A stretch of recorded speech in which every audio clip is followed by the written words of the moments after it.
Ingat, info ini mungkin belum berguna saat ini, tapi pasti berguna di kemudian hari. So, jangan lupa untuk like, subscribe, dan komen. Gratis kok, nggak dipungut biaya.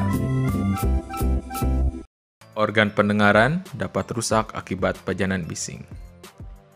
Bising adalah suara keras, bisa berasal dari musik, pabrik, lalu lintas, dan lain-lain. Kerusakan terjadi di saraf pendengaran. Kerusakan ini bersifat permanen, tidak dapat diobati, dan biasanya di dua telinga.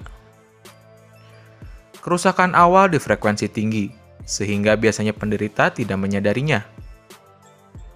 Jutaan remaja tuli akibat mendengar musik dengan earphone dan speaker yang terlalu keras dan terlalu lama. Lalu bagaimana pencegahannya? Halo Healthy People, apa kabar? Kita ketemu lagi di vlog My Alkes. Episode kali ini kita akan berbicara tentang gangguan pendengaran. Kita mempunyai 5 panca indera, yaitu indera penglihatan, indera perasaan, indera pengecapan, pembauan, dan pendengaran. Kelima indera ini digunakan untuk dapat mengenal dunia luar. Jika terjadi kehilangan salah satu fungsi panca indera, maka hidup terasa tidak sempurna. Sebelum kita mengerti macam-macam gangguan pendengaran, mari kita mengerti bagian-bagian dari telinga.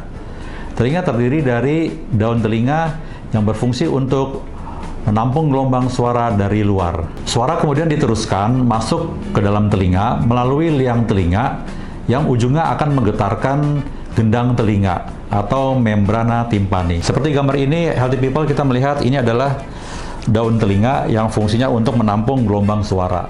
Seperti parabola yang berfungsi untuk menampung gelombang-gelombang. Kemudian diteruskan oleh liang telinga. Kemudian getaran pada gendang telinga akan menggetarkan 3 tulang yang berada di balik gendang telinga, yaitu tulang malleus, incus, dan stapes.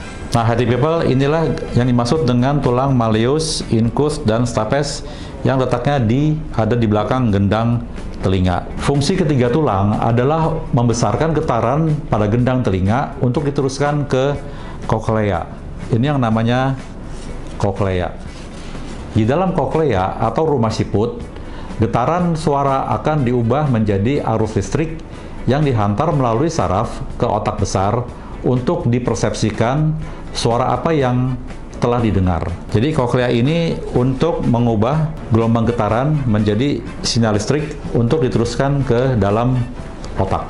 Pada telinga tengah terdapat saluran yang berhubungan dengan pangkal mulut yang dinamakan tuba eustachius untuk berfungsi menyamakan tekanan udara yang ada di telinga luar dan telinga tengah. Ini yang dimaksud dengan tuba eustachius yang menghubungkan antara telinga tengah dengan pangkal mulut. Fungsinya untuk menyamakan tekanan antara telinga luar dengan telinga tengah. Dari gendang telinga sampai 3 tulang malleus, incus, dan stapes disebut telinga tengah. Koklea disebut telinga dalam. Gangguan hantaran suara pada liang telinga sampai telinga tengah disebut gangguan tuli hantaran atau tuli konduktif. Sedangkan gangguan pada koklea disebut gangguan tuli saraf atau tuli sensori neural atau tuli perseptif. Sedangkan tuli campuran adalah gangguan tuli saraf disertai juga gangguan tuli perseptif. Hal-hal yang dapat menyebabkan terjadinya tuli konduktif adalah yang pertama, kotoran yang terdapat dalam liang telinga, benda asing, dan peradangan pada liang telinga. Yang kedua adalah lubang pada gendang telinga. Ketiga, cairan dan infeksi pada telinga tengah. Gangguan pada telinga tengah juga dapat disebabkan oleh jika ada sumbatan pada tuba eustachius. Hal-hal yang dapat menyebabkan terjadinya tuli perseptif adalah yang pertama, kerusakan koklea, kerusakan sistem saraf pusat, dan radang pada telinga tengah. Yang kedua adalah genetik, yaitu pembawaan lahir. Misalnya adanya infeksi TORCH saat kehamilan. TORCH adalah kelompok penyakit pada kehamilan yang dapat menyebabkan kelainan cacat janin, yaitu terdiri dari T adalah toxoplasma, R adalah rubella, C adalah cytomegalovirus, dan H adalah herpes simplex virus. Yang ketiga adalah obat-obatan yang dapat merusak sistem saraf telinga. Kemudian keempat adalah faktor penuaan, dan kelima adalah NIHL, yaitu singkatan dari noise induced hearing loss, yaitu ketulian yang terjadi karena faktor kebisingan. NIHL inilah yang tanpa kita sadari sering terjadi menurunkan daya pendengaran kita. Kekerasan suara atau intensitas suara diukur dengan satuan desibel.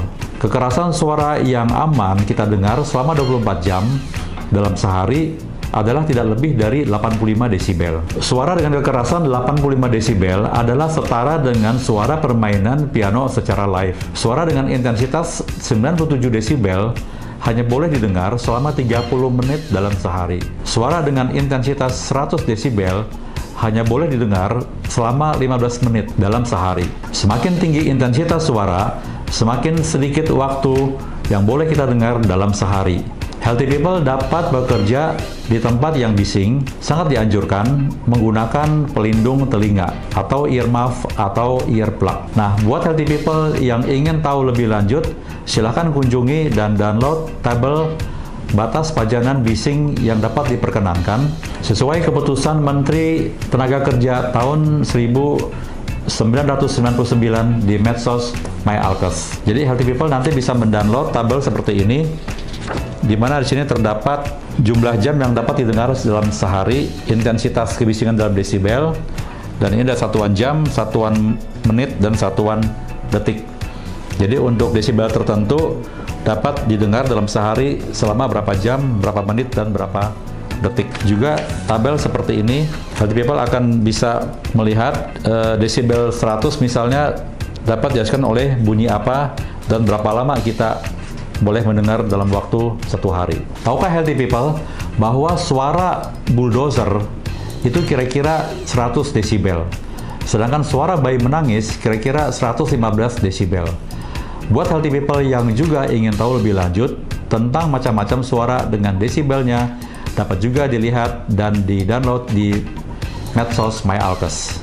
Para orang tua sering terjadi penurunan kemampuan mendengar yang disebut presbikusis. Kemampuan mendengar dapat direhabilitasi dengan memasang alat bantu dengar seperti yang ada di sini.